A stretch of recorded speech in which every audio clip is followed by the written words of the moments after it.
الحمد لله وكفى وسلام على عباده الذين اصطفى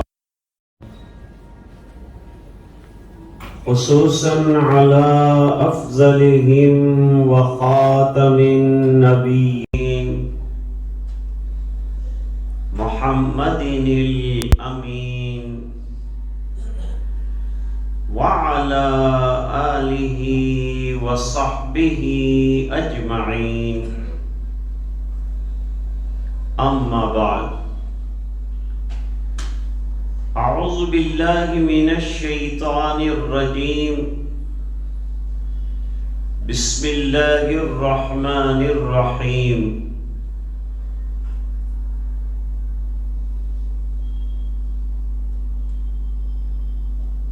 الف لام میم ذلك الكتاب لا ريب فيه هدى للمتقين الذين يؤمنون بالغيب ويقيمون الصلاة ومما رزقناهم ينفقون صدق الله العظيم.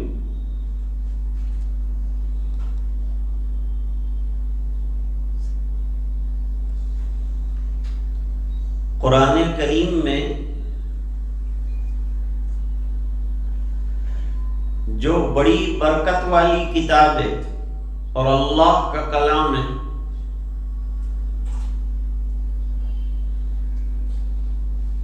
حق تعالی شانہ نے اپنے بندوں کو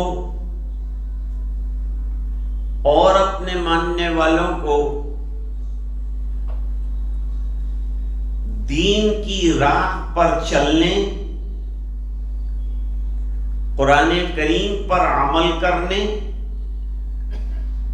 اور نبی کریم صلی اللہ علیہ وسلم کی اتباع کا حکم دیا ہے۔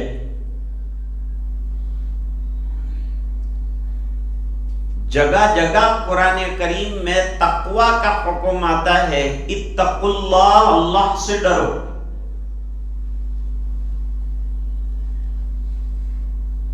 اور خالی ڈرنے کا معنی نہیں ہے، ڈرتے رہو۔ گھر میں ڈرو، باہر ڈرو، بازاروں میں ڈرو، تجارت میں ڈرو، معاملات میں ڈرو، اپنے نجی نظام میں ڈرو۔ ڈرو کا مطلب یہ ہے کہ جس جگہ پر آپ ہیں اس جگہ پر اس وقت میں اللہ کا جو حکم ہے اس کو پورا کرو، اور یہ دھیان رکھو کہ مرنے کے بعد مجھے اللہ کے حضور میں کھڑے ہونا ہے اور جواب دینا ہے۔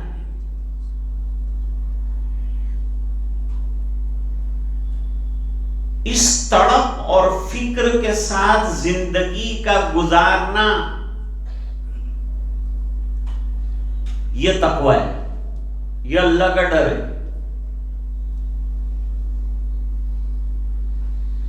جیسے باپ نے بیٹے کو چند ہزار روپیہ دیا اور کہا میں جا رہا ہوں،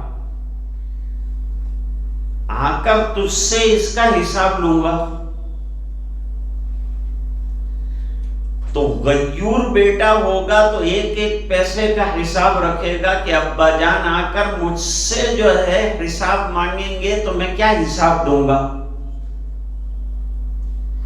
اور باغی بیٹا ہوگا تو پیسہ اڑا دے گا کہ دے دوں گا جو جواب دینا ہوگا، کیا کر لیں گے ابا۔ اللہ نے ہمیں زندگی دے دی، یہ اس کا انعام ہے۔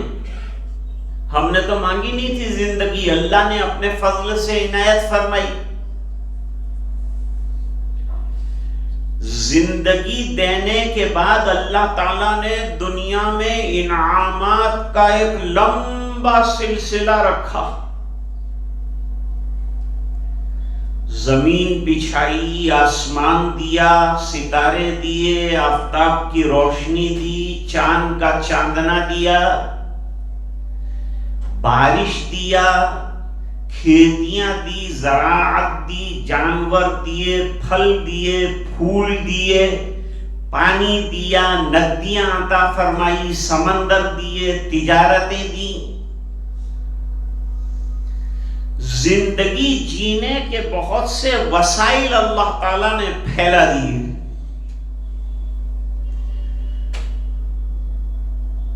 اور اللہ نے اپنی کتابوں کے اندر جتنی کتابیں ہیں وہ تمام میں یہ مضامین ہیں. اس میں قرآن کریم آخری کتاب ہے، اس میں بھی یہ مضمون بہت مختصر لیکن اچھے طریقے سے بیان فرمائے. وہ کیا مضمون ہے؟ ثم لتسألن يومئذ عن النعيم. پھر قیامت کے دن ہمیں تمہیں جو نعمتیں عطا کی ہیں، دی ہیں، اس کے بارے میں ضرور بے ضرور سوال کریں گے. حدیث شریف میں بھی ہے کہ جب تک 5 سوالوں کے جوابات بندہ دے نہیں دے گا، وہاں تک اس کا اپنی جگہ سے قدم ہل نہیں سکتا. ان میں سب سے پہلا سوال یہ ہے کہ ہم نے زندگی تم کو عطا کی تھی، یہ زندگی کو زندگی کے دینے والے کے لیے کتنا خرچ کیا، کتنا لگایا.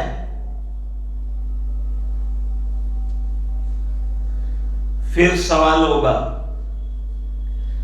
ہم نے تم کو جوانی جیسی قیمتی نعمت دی تھی. جوانی میں آدمی کیا کچھ نہیں کر سکتا. دنیا کے جتنے کاروبار اور جھمیلے ہیں آدمی جوانی میں پورے کرتا ہے. تم نے جوانی کا استعمال کہاں کیا؟ کسی خاکی پہ مت کر خاک اپنی زندگانی کو، جوانی کر فدا اس پر کہ جس نے دی جوانی کو. جوانی اللہ نے عطا فرمائی ہے تو یہ جوانی اللہ کے دین کے لیے لگے. کماؤ بھی، کھاؤ بھی، رزق حلال بھی استعمال کرو. یہ تمام چیزیں کرنے کے بعد یہ تیاری بھی رکھو کہ یہ جوانی کے بارے میں اللہ تعالیٰ کے یہاں مجھے جواب بھی دینا ہے.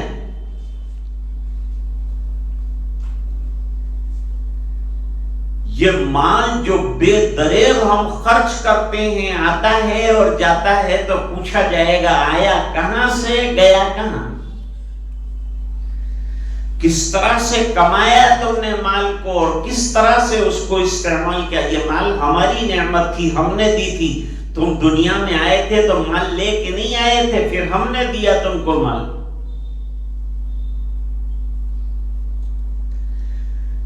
علم بھی بہت بڑی نعمت ہے. ہم نے نبی بھیجے، کتابیں بھیجی، تم کو علم دیا تو تم نے اس علم پر کتنا عمل کیا، علماء کے ساتھ کیا سلوک کیا، ان کے ساتھ محبت رکھی، ان کا احترام کیا، ان سے علم حاصل کیا کہ نہیں، ان کا ادب کیا کہ نہیں. علم معمولی چیز نہیں. اللہ تعالیٰ قرآن میں فرماتے ہیں یؤتی الحکمت من یشاء وَمَن يُؤْتَ الْحِكْمَةَ فَقَدْ أُوتِیَ خَيْرًا كَثِیرًا. اللہ تعالیٰ جس کے ساتھ بھلائیوں کا ارادہ فرمانا چاہتے ہیں اسے علم و حکمت سے نوازتے ہیں، اور جسے علم و حکمت ملا اس کو خیر کثیر مل گئی. تو جس کو اللہ نے خزانے سے نوازا ہو ہمیں اس کی قدر کرنا چاہیے.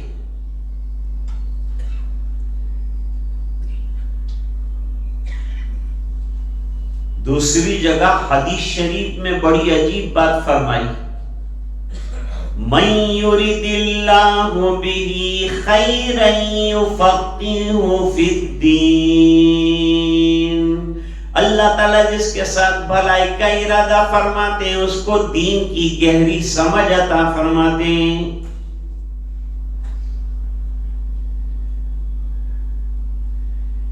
ایک حدیث شریف میں فرمایا، من خرج لطلب العلم فهو فی سبیل اللہ حتی یرجع، جو اللہ کے دین کا علم حاصل کرنے کے لیے نکلا وہ فی سبیل اللہ ہے، گویا جہاد فی سبیل اللہ میں نکلا ہے، یہاں تک کہ لوٹ جائے وہاں تک اس کو مجاہد والا ثواب اللہ تعالیٰ عطا فرمائے۔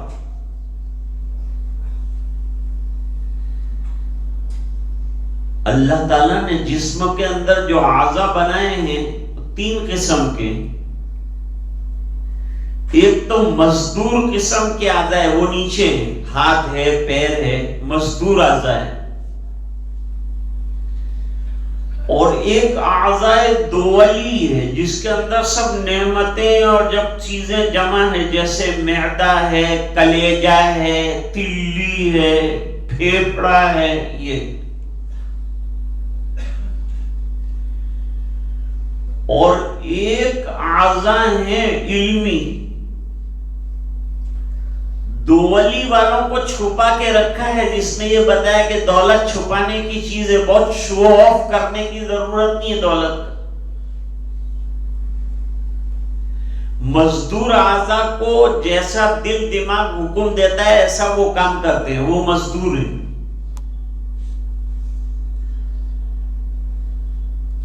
اور علم والے اعضاء کو اللہ نے اوپر رکھا ہے، سر میں رکھا ہے، آنکھیں دیکھنے کی عالم ہے اوپر رکھی، کان سننے کے عالم ہے اوپر رکھے، زبان بولنے کی عالم ہے اوپر رکھی، چکھنے کی عالم ہے اوپر رکھی۔ ہاتھ کٹ جائے گا تو زندگی باقی رہے گی، پیر کٹے گا زندگی باقی رہے گی، سر کٹے گا زندگی ختم ہو جائے گی۔ علماء معاشرے کا سر ہیں، اگر یہ سر کٹا تو باقی معاشرہ جو ہے وہ بیکار ہے۔ حدیث شریف میں فرمایا، ان فی الجسد لمضغۃ، انسان کے جسم میں گوشت کا ایک ٹکڑا ہے،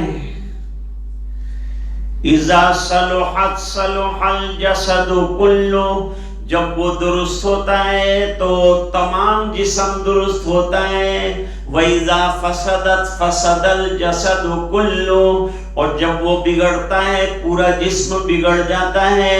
أَلَا وَهِيَ الْقَلْبُ، یاد رکھو وہ قلب ہے۔ علماء معاشرے کا قلب ہیں، معاشرے کا دل ہیں، لہذا علماء کا وقار، علماء سے محبت، ان کا احترام انتہائی ضروری ہے۔ ان کے پیچھے ہم نماز پڑھتے ہیں اور یہ نیت کرتے ہیں کہ اللہ میں امام صاحب کے پیچھے نماز پڑھ رہا ہوں، ذمہ دار میں امام بہت بڑا۔ حدیث شریف میں فرمایا الامام ضامن، امام ذمہ دار ہے تمام مقتدیوں کا، اس کے بھروسے پر ہم لوگ نماز پڑھ رہے ہیں، تو ہمیں اس کا ادب اور احترام کرنا، اس سے محبت رکھنا اور اس کے دنیاوی معاملات کا خیال رکھنا، یہ ذمہ داری ہے ہماری۔ خاص طور پر ہمیں اس کی طرف توجہ دینے کی ضرورت، اور خاص طور سے مسجد کا ذمہ دار جو ہے ان کو ائمہ کی قدر اور محبت رکھنا بہت ضروری ہے۔ یہی علماء ہیں جو ہمارے بچوں کو مسجد میں آنے والا اور آباد کرنے والا مسجدوں کا بناتے ہیں۔ نماز کے لائق بناتے ہیں، مسجد میں آنے کے لائق بناتے ہیں، قرآن کریم پڑھنے کے لائق بناتے ہیں، سماج میں رہنے کے لائق بناتے ہیں، اور ایک زمانے میں جنت کے لائق بناتے ہیں۔ تو علماء کی اتنی بڑی ذمہ داری ہے، اتنا بڑا کارنامہ، 24 گھنٹے کی ڈیوٹی امام کی ہوتی ہے۔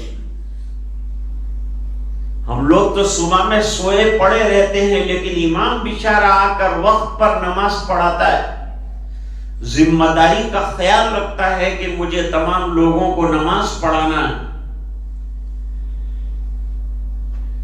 اس لیے حدیث شریف میں امام کے لیے بڑے فضائل و مناقب بیان کی ہیں، مؤذن کے لیے بھی فرمایا ہے۔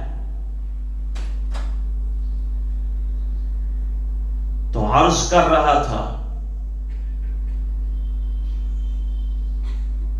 کہ اللہ تعالی نے علم جو دیا ہے، اس کے بارے میں بھی عالم سے بھی سوال ہونے والا ہے۔ علماء کا درجہ جنت میں بہت عالیشان ہوگا، جیسے دنیا میں عالیشان ہے، لیکن لوگ قدر نہیں کر پاتے۔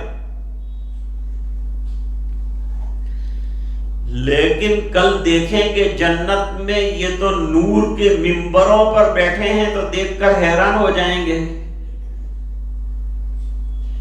اتنا اونچا مرتبہ ہے تمہارا۔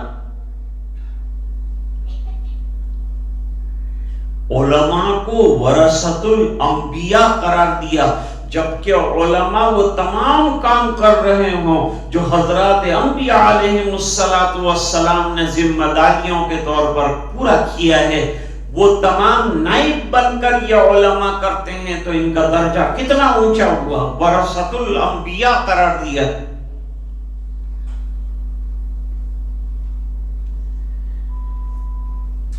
تو یہ سب سوالات کے جوابات ہم کو دینے، علم حاصل کرنا، اور علم دنیا کے علوم جو ہوتے ہیں وہ دنیا کی ڈگریاں، دنیا کی کرسیاں حاصل کرنے کے لیے ہوتے ہیں، اور علم دین جنت حاصل کرنے کے لیے ہوتے ہیں۔ اس کے ذریعے سے ڈگریاں ملتی ہیں، کرسیاں ملتی ہیں، نوکریاں ملتی ہیں، لیکن علم دین کے ذریعے سے جو خالص اللہ کے لیے حاصل کیا جاتا ہے، اللہ تعالیٰ جنت عطا فرماتے ہیں، اور جنت کا کوئی مقابل نہیں ہے۔ دنیا تو کسی طرح سے بیچارے گزار لیتے ہیں، لیکن آخرت میں اللہ تعالیٰ نے جنت کا اس پر وعدہ فرمایا، وَاعْتَصِمُوا بِحَبْلِ اللَّهِ جَمِيعًا وَلَا تَفَرَّقُوا۔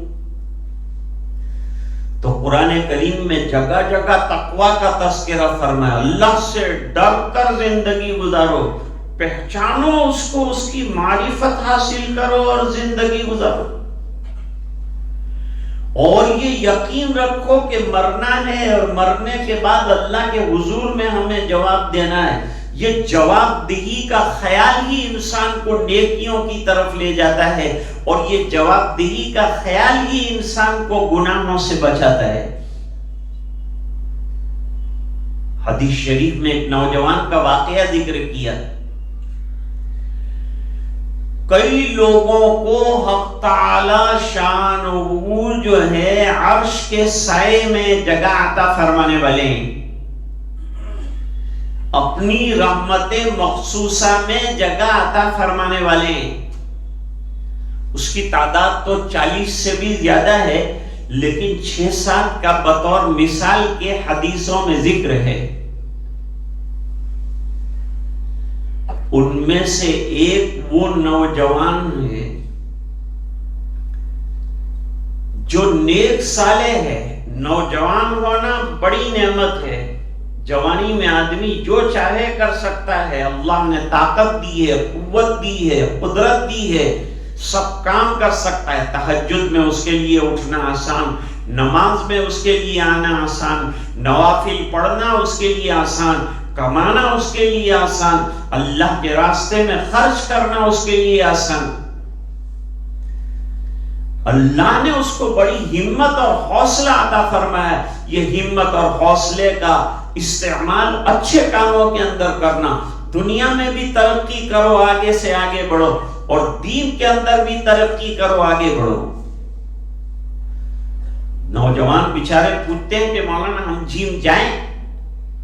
کہ جاؤ کوئی حرج کی بات نہیں، اپنے آپ کو فٹ رکھو، مضبوط رکھو، دوڑو راستے کے اوپر، محنت کرو، چلو، واکنگ کرو، جاگنگ کرو، کوئی منع نہیں، لیکن یہ تمام طاقتیں جو حاصل ہوتی ہیں وہ طاقتیں اللہ کے دین کے لیے استعمال کرو، عبادتوں کے لیے استعمال کرو، نیک کاموں کے لیے استعمال کرو، خیر اور بھلائی کے کاموں کے لیے استعمال کرو۔ اللہ کے بیچارے جو مجبور اور معذور بندے ہیں ان کی مدد کے اندر اور ان کے تعاون کے اندر اپنا جوانی کا زمانہ جھونک دو۔ جہاں سیلاب آیا، جہاں ضرورت پڑی، آج تک کام کس نے کیا؟ ہمارے نوجوان علماء رہبری کرتے ہیں اور نوجوان کام کرتے ہیں۔ الحمدللہ آج بھی نوجوان علماء کے اشاروں پر چلنے کے لیے تیار ہیں اور ان کی رہبری میں کام کرنے کے لیے تیار ہیں، بس کوئی کام لینے والا ہونا چاہیے تو وہ کام کریں گے انشاءاللہ۔ تو اللہ تعالیٰ نے قرآن کریم میں متقین کی جگہ جگہ تعریف فرمائی ہے اور ان کی صفات اور اوصاف بیان کی ہیں۔ سورہ بقرہ کی آیت میں نے پڑھی، شروع ہوتے ہی اللہ تعالیٰ فرماتے ہیں متقی کون ہے؟ دنیا میں جو متقی بننا چاہتا ہے، پرہیزگار بننا چاہتا ہے، دیندار بننا چاہتا ہے، اللہ کو راضی کر کے زندگی گزارنا چاہتا ہے، ایک چونک کے ساتھ زندگی گزارنا چاہتا ہے، ایک یقظہ کے ساتھ زندگی گزارنا چاہتا ہے، ایک بیداری کے ساتھ زندگی گزارنا چاہتا ہے، تو وہ کیسے زندگی گزارے گا؟ اس کے اندر کیا صفات ہونی چاہیے، اس کے اندر کیا کوالٹیز ہونی چاہیے؟ تقوی کی تعریفیں بھی جگہ جگہ اللہ تعالیٰ نے قرآن کریم میں فرمائی اور تقوی والوں کی صفات بیان کی، نشانیاں بیان کی کہ یہ نشانی ہو تو تقوی، یہ نشانی ہو تو تقوی، یہ علامت ہو تو تقوی، یہ علامت ہو تو تقوی، یہ کام کر رہا ہو تو متقی۔ فرمایا الذین یؤمنون بالغیب، متقی جو بنے ہیں دنیا میں ان کا پہلا عمل یہ ہے کہ عقیدوں کو درست کرتے ہیں۔ عقیدے کی درستگی یہ سب آسمانی کتابوں کا خلاصہ ہے کہ اپنے عقائد کو درست کرو، ایک اللہ کے ساتھ کسی کو شریک نہ ٹھہراؤ، صرف اللہ کی عبادت اور صرف ایک اللہ کو ماننا اور صرف ایک اللہ کے سامنے جھکنا اور صرف ایک اللہ کو سجدہ کرنا اور صرف ایک اللہ کو راضی کرنے کی محنت کرنا۔ اور یہ محنت کرنے کا طریقہ جناب رسول اللہ صلی اللہ علیہ وسلم نے ہم کو سکھایا۔ بغیر دیکھے ہوئے اللہ کو ماننا کہ اللہ ہیں، اپنی تمام صفات کے ساتھ اور خوبیوں کے ساتھ موجود ہیں، اور جتنا کارخانہ قدرت چل رہا ہے سب اس کی طاقت، اس کی قدرت، اس کی وسعت، اس کی کبریائی، اس کی بزرگی، اس کی سطوت سے چل رہا ہے۔ یہ ماننا الذین یؤمنون بالغیب، سب سے پہلے ایمان کا تذکرہ فرمایا اس بنا پر کہ ایمان کے بغیر اعمال رہے گا نہیں۔ سوال پیدا ہوتا ہے کہ بھئی دنیا میں بہت سے غیر مسلم جو ہیں وہ بھی خیر کے کام کرتے ہیں، چیریٹی کے کام کرتے ہیں، بڑے بڑے کام کرتے ہیں، بڑے بڑے اسپتال بنائے ہیں بہروں نے، بڑے بڑے اسپتال بنائے، بڑے بڑے مسافر خانے بنائے، بڑے بڑے روڈ، راستے، کنویں، چیریٹی کے بہت سے کام غیر مسلم کرتے ہیں، تو کیا ان کو کچھ نہیں ملے گا؟ اللہ تعالیٰ دنیا میں بھی ایسے لوگوں کو کچھ نہ کچھ دے دیتے ہیں، تو اللہ دنیا میں بدلہ دیں گے، وہ یہ کہ ان کے مال میں اضافہ کر دیں گے، ان کی شہرت میں اضافہ کر دیں گے، ان کی عزت میں اضافہ کر دیں گے، ان کی اولاد میں اضافہ کر دیں گے، ان کے مال میں اضافہ کر دیں گے، دنیا میں ان کو بدلہ مل گیا۔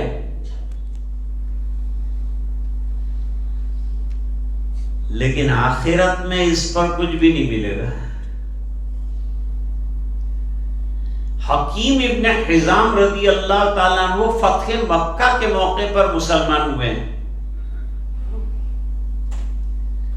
فتح مکہ کے موقع پر حکیم ابن حزام بڑے سخی انسان تھے. 100 تو غلام آزاد کیے اور 100 اونٹنیاں اللہ کے راستے میں دی, 100 باندیاں آزاد کی. حضور کو فکر رہتی تھی کہ اتنا سمجھدار انسان ہے اور اللہ تعالیٰ اس کو توفیق نہیں دے رہے ہیں کہ یہ دین کی طرف آ جائے, اور حضور کسی کو زبردستی دین کی طرف آنے کی دعوت دے. حکمت اور مصلحت کے ساتھ حضور دعوت دیتے ہیں. پھر کوئی مان لے تو مان لے, نہ مانے تو اسلام میں زبردستی کسی کو کھینچ کر لانے کی نہیں ہے. لا اکراہ فی الدین قد تبین الرشد من الغی قل ھذہ سبیلی ادعو الی اللہ. دیکھیے حضور کو یہ کہا کہ اللہ کے دین کی طرف جو ہے لوگوں کو دعوت دیجئے, لیکن حکمت کے ساتھ, مصلحت کے ساتھ, محبت کے ساتھ. اصرار نہیں کریں گے, ہاں دعوت دیں گے, مجبور نہیں کریں گے, اکراہ زبردستی نہیں کریں گے. یہ تو لوگوں نے چلا دیا ہے کہ دھرمانترن کراتے ہیں اور فراں کراتے ہیں اور پیسہ دیتے ہیں. کون پیسہ دیتا ہے اور کس کو پیسہ دیتا ہے اور کس طرح دیتا ہے؟ پیسے ہے ہی کہاں؟ لاؤ نا, ہم کو مدرسے چلانے کے ہیں کتنے, لاؤ پیسے, ہم مدرسے چلاتے ہیں. کتنے مدرسے والے بیچارے مقروض ہیں, پریشان ہیں, ان کے پاس پیسہ نہیں ہے, در در جاتے ہیں تو پیسہ ان کو نہ دیتے ہم لوگ. اور جو دین قبول کرے گا اپنے بلبوتے کی بنیاد پر کرے گا, نہیں ہے کہ ہمارے پیسوں کی بنیاد پر وہ دین قبول کرے گا, اور ایسا کرے گا تو جیسا آئے گا ویسا ہی جائے گا. اس کے ایمان کا کوئی ٹھکانہ نہیں. ایمان تو وہ کہ اپنے کھلے دل سے قبول کرے, اور یقین پھر کسی طرح سے لوگ کتنا بھی ڈرائیں دھمکائیں نہ ڈرے, اور یوں کہے کہ نہیں بس میں تو اللہ کو راضی کرنے کے لیے ایمان لایا ہوں, نہ دنیا چاہیے نہ دنیا والے چاہیے, کوئی مجھے ساتھ دے, کوئی فیملی والے ملے نہ ملے, کچھ پرواہ نہیں.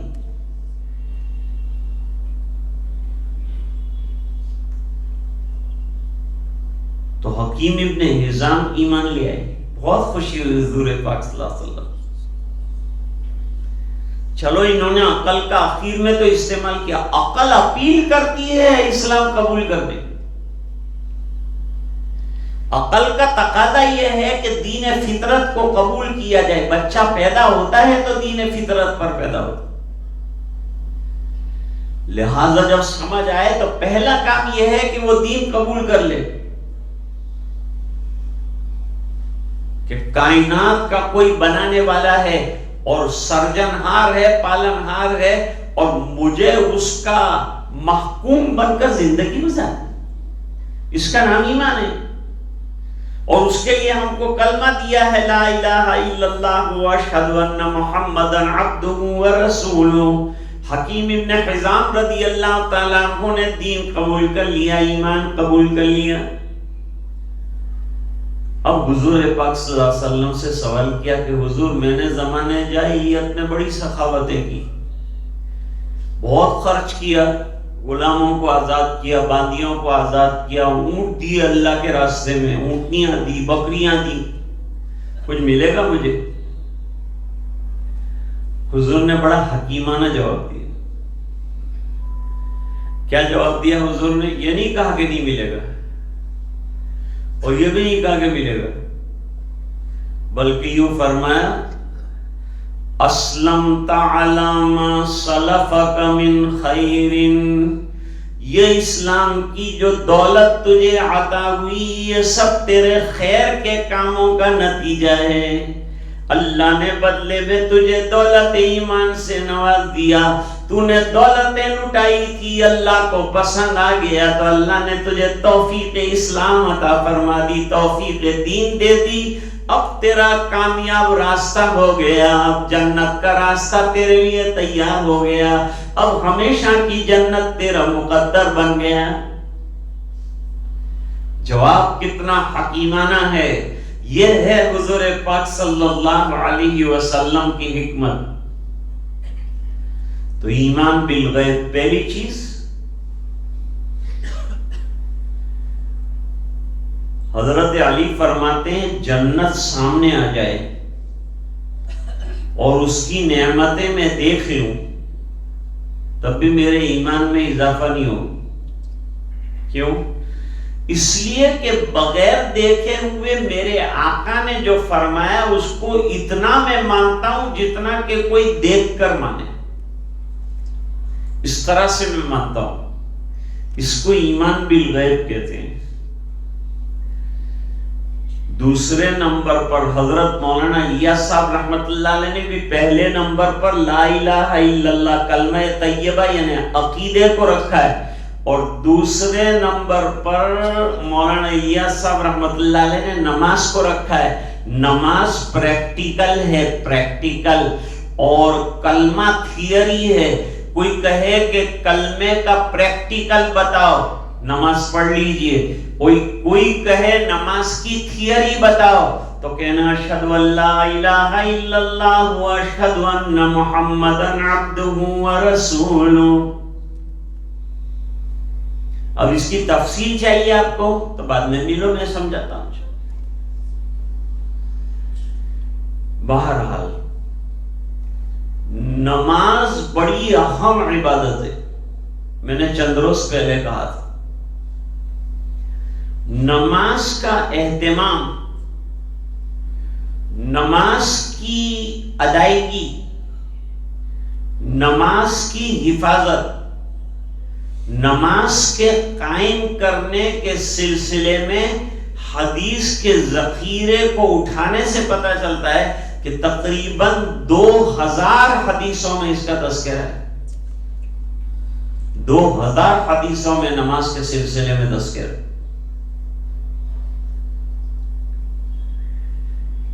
نماز ایسی نعمت ہے کہ صحابیات اور ازواج مطہرات نے روزی اور بجٹ زیادہ مانگا کہ ہمارا سالانہ بجٹ بڑھا دیجئے، تو اللہ تعالی، حضور نے تو جواب نہیں دیا، اللہ تعالیٰ نے قرآن کریم میں جواب دیا وَأَمُرْ أَهْلَكَ بِالصَّلَاةِ وَاسْتَبِرْ عَلَيْهَا لَا نَسْأَلُكَ رِزْقًا نحن نرزقك والعاقبة للتقوى. حضور سے کہا صلی اللہ علیہ وسلم نماز پر خود بھی کار بند ہو جائیے. اب نماز کا کیا حال ہے حضور کی؟ عبداللہ ابن مسعود رضی اللہ تعالیٰ عنہ حضور کے پیچھے تہجد میں کھڑے ہو گئے. آدھی تہجد میں اتنے تھک گئے کہ سوچا بھاگ جاؤں. حضور کھڑے ہیں، 6 پارے پڑھ لیے ہیں، ابھی تک کھڑا تھا، کیوں کھڑا نہ رہوں؟ تو اخیر تک ساتھ کھڑے رہے. اتنی لمبی تو حضور پاک صلی اللہ علیہ وسلم کی تہجد کی نماز ہوتی تھی، اور فجر کی نماز بھی ہم اتنی لمبی نہیں پڑھتے. اتنی لمبی پڑھیں گے تو 3 صفیں ہوتی ہیں نا، اس میں سے بھی آدھی بکھر جائے گی. فجر کی نماز اللہ تعالی سے محبت کے امتحان کی نماز ہے، اور تہجد کے ذریعے سے 5 نمازوں پر اسٹیٹ فاسٹ ہو سکتا ہے. آپ تہجد پہلے امت پر فرض تھی، پھر اللہ تعالیٰ نے اس کو نفل فرما دیا.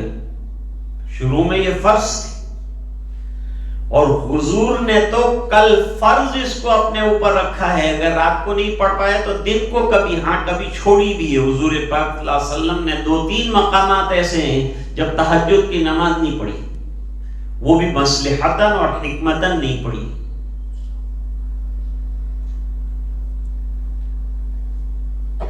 تو فجر کی نماز اللہ تعالیٰ سے محبت کے امتحان کا وقت ہے. اس لیے فرمایا کہ جو فجر میں نماز نہیں پڑھتا تو شیطان اس کے کان میں پیشاب کر دیتا ہے،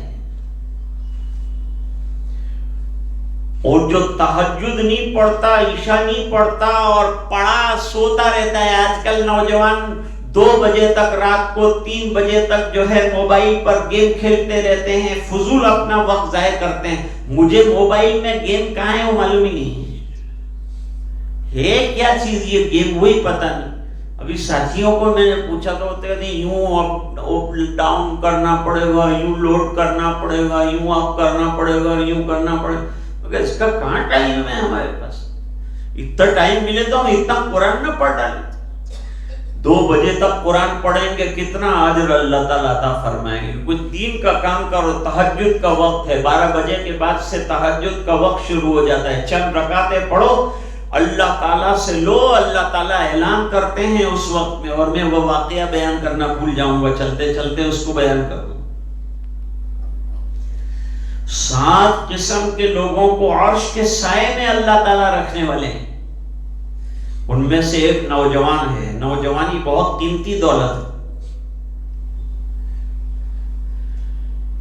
نوجوان کو ایک خوبصورت خاتون نے گناہ کی دعوت دی، اللہ حفاظت فرمائے. جوانی میں سنبھلنا مشکل ہوتا ہے. بڈھا تو اب یہ ہے کہ کھڑ کھڑ گیا ہے، وہ کیا کرنے کا ہے. لیکن نوجوان کا سنبھلنا، دعوت ملی گناہ کی، روکنے والا کوئی نہیں، رکاوٹ کوئی نہیں. لیکن اس نوجوان نے اپنے دل کے اوپر قابو کیا. دل پر قابو کرنا بڑی بات. دل بدستاور کے حج اکبرس، دل تجلی گاہ رب اکبرس. اس نے کہا تو دعوت تو دے رہی ہے گناہ کی، تو حسین بھی ہے، خوبصورت بھی ہے، رکاوٹ بھی کوئی نہیں ہے، لیکن سب سے بڑی رکاوٹ اللہ کا ڈر ہے. مجھے اللہ کا ڈر لگتا ہے. جواب کیا دوں گا؟ کوئی نہیں دیکھتا، وہ بھی نہیں دیکھتا، یہ بھی نہیں دیکھتا. رات کا اندھیرا ہے، اندھیرے میں آدمی کا اللہ سے ڈرنا اصل تقوی ہے. کوئی نہیں دیکھ رہا ہے اور گناہ سے اپنے آپ کو بچایا، گناہ کے تصور سے بچایا، برائی کے تصور سے بچایا. اس نے نوجوان لڑکی کو کہہ دیا میں اللہ کے ڈر کی وجہ سے گناہ نہیں کرتا. حدیث شریف میں فرمایا اس کو اللہ تعالیٰ کل قیامت کے دن دل پر پتھر رکھ دینے کی وجہ سے، گناہ سے بچنے کی وجہ سے جنت میں عالی شان مقام تو عطا فرمائیں گے، لیکن عرش کا سایہ نصیب فرمائیں. کتنا اللہ تعالیٰ دینے پر آئے. میں عرض کر رہا تھا کہ فجر کی نماز نہ پڑھی، 3 گرہیں شیطان لگا دیتا ہے رات کو سو جانے والا غفلت کے ساتھ.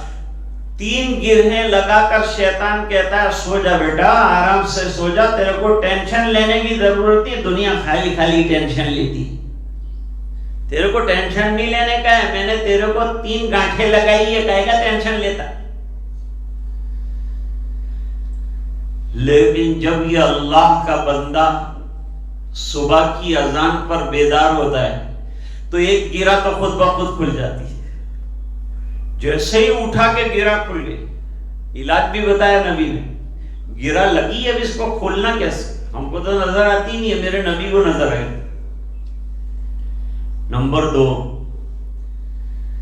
جب وضو کے لیے بیٹھتا ہے، پانی چہرے پر لگتا ہے، غسل کرتا ہے، دوسری گرہ بھی کھل جاتی. اور جب اللہ اکبر کہہ کر نماز کے لیے تحریمہ باندھتا ہے، حدیث میں فرمایا تیسری گرہ بھی کھل جاتی ہے. اب یہ فری ہو جاتا ہے، اب اس کی طبیعت میں نشاط آ جاتا ہے، بہار آ جاتی ہے.